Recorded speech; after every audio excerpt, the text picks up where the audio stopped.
beauty, welcome back to my channel. Today we're back to continue a read along of Maya Angelou's I Know Why the Caged Bird Sings. We've been reading together. Previous chapters of this book have been linked in a playlist. They're in the description box down below. So if you're new to the series and you'd like to start with chapter 1, click the playlist down there and go to chapter 1.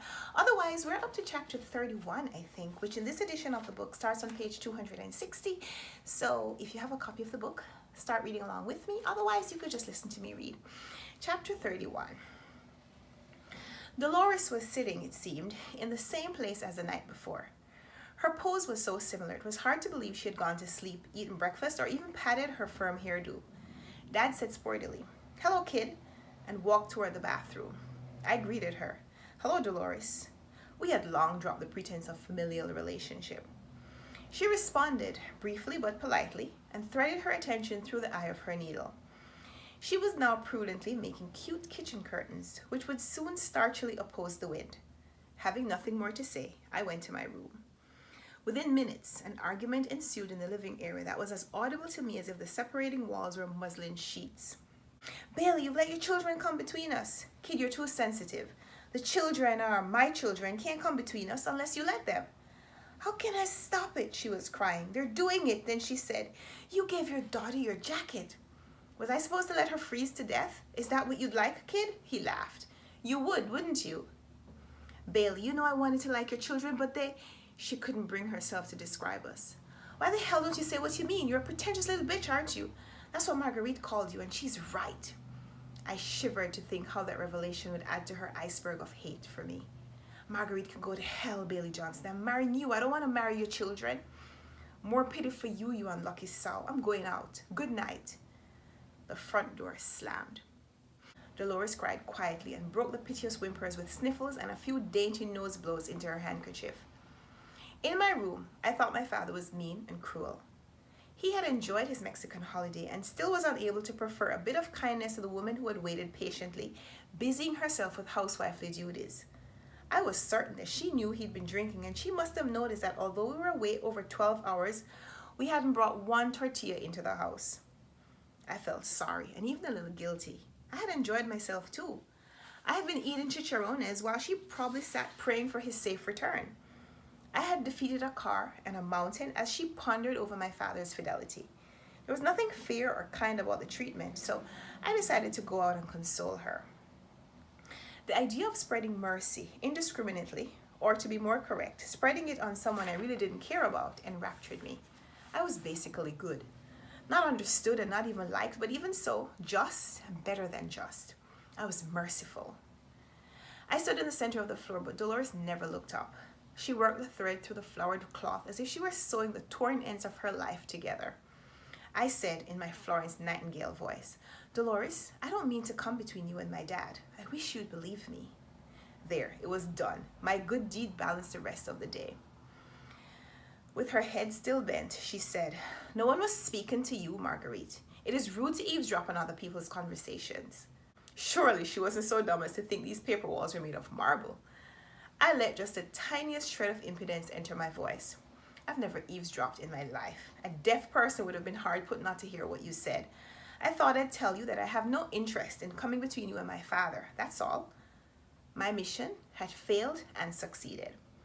She refused to be pacified, but I had shown myself in a favorable and Christian light. I turned to go. "No, that's not all." She looked up. Her face was puffy and her eyes swollen red. "Why don't you go back to your mother, if you've got one?" Her tone was so subdued, she might have been telling me to cook a pot of rice. If I've got one? Well, I'd tell her. I've got one, and she's worlds better than you. Prettier too, and intelligent, and her voice keen to a point. She's a whore. Maybe if I had been older, had had my mother longer, understood Dolores' frustration more deeply, my response would not have been so violent. I know that the awful accusation struck not so much at my filial love as at the foundation of my new existence. If there was a chance of truth in the charge, I would not be able to live, to continue to live with mother, and I so wanted to. I walked to Dolores and raged at the threat. "I'm gonna slap you for that, you silly old bitch." I warned her, and I slapped her. She was out of her chair like a flea, and before I could jump back, she had her arms around me. Her hair was under my chin and she wrapped her arms, it seemed 2 or 3 times around my waist. I had to push her shoulders with all my strength to unlock the octopus hold. Neither of us made a sound until I finally shoved her back onto the sofa. Then she started screaming. Silly old fool. What did she expect if she called my mother a whore? I walked out of the house. On the steps, I felt something wet on my arm and looked down to find blood. Her screams still sailed through the evening air like skipping stones, but I was bleeding. I looked carefully on my arm, but there was no cut. I put my arm back to my waist and it brought fresh blood as I pulled it away. I was cut. Before I could fully understand or comprehend enough to respond, Dolores opened the door, screaming still, and upon seeing me, instead of slamming the door, she ran like a mad woman down the stairs. I saw a hammer in her hand, and without wondering if I'd be able to take it from her, I fled. Dad's car sat in a yard twice in one day, offering magnificent refuge. I jumped in, rolled up the windows, and locked the doors. Dolores flitted around the car, screaming like a banshee, her face bedizened with fury. Daddy Bailey and the neighbors he was visiting responded to the screams and crowded around her. She shouted that I had jumped on her and tried to kill her, and Bailey had better not bring me back in the house. I sat in the car, feeling the blood slip down to my buttocks as the people quieted and cooled her rage. My father motioned to me to open the window, and when I did, he said he would take Dolores inside, but I should stay in the car. He said he would be back to attend to me. The events of the day swarmed over me and made my breathing difficult. After all the decisive victories of the day, my life was to end in sticky death. If Dad stayed a very long time in the house, I was too afraid to go to the door and ask for him, and besides, my feminine training would not allow me to walk 2 steps with blood on my dress. As I had always feared, known, the trials had been for nothing. The dread of futility has been my lifelong plague. Excitement, apprehension, release, and anger had drained me of mobility. I waited for fate, the string puller, to dictate my movements. My father came down the steps in a few minutes and angrily slammed into the car. He sat in a corner of blood and I gave no warning. He must have been pondering what to do with me when he felt the damp on his trousers. What the hell is this? He hunched himself up on a hip and brushed the pants. His hand showed red in the porch's cast-off light. What is this, Marguerite? I said with a coldness that would have done him proud. I've been cut. What do you mean, cut? It only lasted a precious minute, but I managed once to see my father perplexed. Cut. It was so delicious. I didn't mind draining away into the plaid seat cushions. When? By whom? Daddy, even in a critical moment, wouldn't say by who. Dolores cut me. The economy of words showed my contempt for them all. How badly? I would have reminded him that I was no doctor and therefore was ill-equipped to do a thorough examination, but impudence would have diminished my lead. I don't know. He put the car in gear smoothly, and I enviously realized that although I had driven his car, I didn't know how to drive.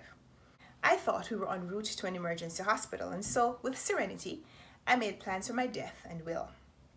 As I faded into time's dateless night, I would say to the doctor, "The moving finger writes, and having writ, moves on."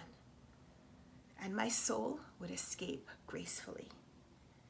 Bailey was to have my books, my Lester Young records, and my love from the next world. I had groggily surrendered myself to oblivion when the car stopped. Dad said, "Okay, kid, let's go." We were in a strange driveway, and even before I got out of the car, he was on the steps of a typical Southern California ranch-type house. The doorbell chimed, and he beckoned me up the steps. When the door opened, he signaled to me to stand outside. After all, I was dripping, and I could see the living room was carpeted. Dad went in, but didn't quite close the door, and a few minutes later, a woman called to me in a whisper from the side of the house. I followed her into a recreation room, and she asked me where I was hurt. She was quiet, and her concern seemed sincere. I pulled off my dress, and we both looked into the open flesh on my side. She was as pleased as I was disappointed. The edges of the wound had begun to clot. She washed witch hazel over the rupture and taped me tightly with extra long band-aids. Then we went into the living room. Dad shook hands with the man he'd been talking to and thanked my emergency nurse, and we left. In the car, he explained that the couple were his friends and he had asked the wife to look at me. He said he told her the laceration wasn't too deep. He would be grateful if she treated it. Otherwise, he'd have to take me to a hospital. Could I imagine the scandal if people found out that his, Bailey Johnson's daughter, had been cut by his lady friend? He was, after all, a Mason, an Elk, a naval dietitian, and the first Negro deacon in the Lutheran Church. No Negro in the city would be able to hold his head up before misfortune became common knowledge. While the lady, I never knew her name, dressed my wound, he had telephoned other friends and made arrangements for me to spend the night with them. At another strange trailer, in yet another mobile park, I was taken in and given night clothes and a bed. Dad said he'd see me around noon the next day. I went to bed and slept as if my death wish had come true. In the morning, neither the empty and unfamiliar surroundings nor the stiffness of my side bothered me. I made and ate a big breakfast and sat down with a slick magazine to wait for Dad. At 15, life had taught me undeniably that surrender in its place was as honorable as resistance, especially if one had no choice.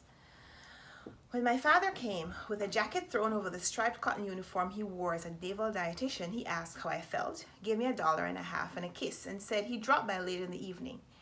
He laughed as usual. Nervous? Alone, I imagined the owners returning to find me in their house and realized that I didn't even remember what they looked like. How could I bear their contempt or their pity? If I disappeared, Dad would be relieved, not to mention Dolores. I hesitated nearly too long. What would I do? Did I have the nerve to commit suicide? If I jumped in the ocean, wouldn't I come up all bloated like the man Bailey saw in Stamps? The thought of my brother made me pause. What would he do? I waited a patience and another patience, and then he ordered me to leave. But don't kill yourself. You can always do that if things get bad enough. I made a few tuna sandwiches, lumpy with pickles, put a Band-Aid supply in my pocket, counted my money. I had over $3 plus some Mexican coins and walked out. When I heard the door slam, I knew the decision had gelled. I had no key, and nothing on earth would induce me to stand around until Dad's friends returned to pityingly let me back in. Now that I was out free, I set to thinking of my future. The obvious solution to my homelessness concerned me only briefly. I could go home to Mother, but I couldn't. I could never succeed in shielding the gash in my side from her. She was too perceptive not to notice the crusty band-aids and my favoring the wound. And if I failed to hide the wound, we were certain to experience another scene of violence. I thought of poor Mr. Freeman, and the guilt which lined my heart, even after all those years, was a nagging passenger in my mind. That's the end of chapter 31. Give me a thumbs up if you like this video. Subscribe if you want to see more. We'll be back next time to continue chapter 32. So I hope you'll come back for that. We're almost to the end of this book, and I'm hoping that we'll finish this in the next couple of days. So I'd love to have you come back for the conclusion of this spellbinding memoir by Angelou. So let's talk in the comments. I'd love to hear how you're enjoying it. And until next time, happy reading.